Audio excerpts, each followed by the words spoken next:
എന്തായി? ആ മോളെ, ഇന്ന് മോളെ കാണാൻ മാമായും കൊച്ചാപ്പായും കുഞ്ഞുമായും മാമാടെ മോനും അങ്ങോട്ട് വരുന്നുണ്ട് ട്ടോ. ആണോ? ഇന്ന് എല്ലാവരും വരുന്നുണ്ടോ? യാ അല്ലാ.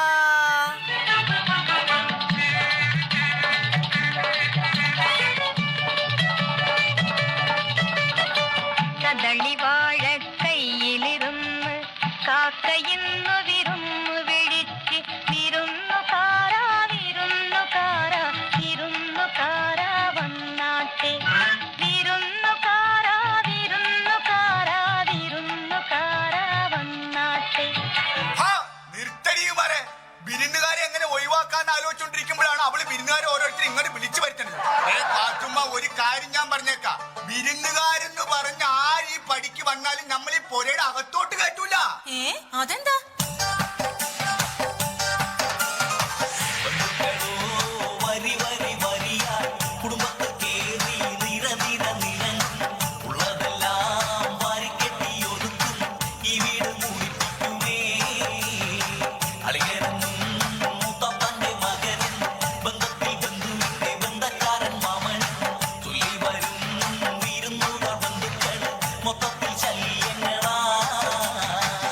അല്ലേലും എനിക്കറിയാം, എന്റെ വീട്ടിൽ നിന്ന് ആര് വിരുന്നിന് വരുന്നെന്ന് പറഞ്ഞാലും ഇക്ക ഇങ്ങനെയാ. എന്നാ പിന്നെ അതാ നല്ലത്.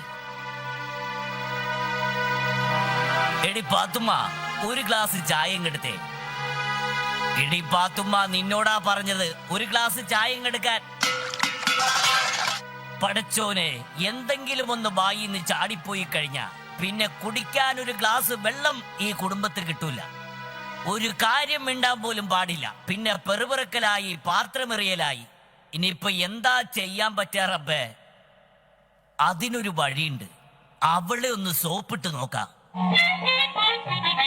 പൈനാപ്പിൾ പോലൊരു പെണ്ണ്, പാൽ പായസം പോലൊരു പെണ്ണ്, പഞ്ചാരച്ചിരി കൊണ്ട് പഞ്ചായത്താകെ പലിശയ്ക്ക് വാങ്ങിയ പെണ്ണ്, പൈനാപ്പിൾ പോലൊരു പെണ്ണ്.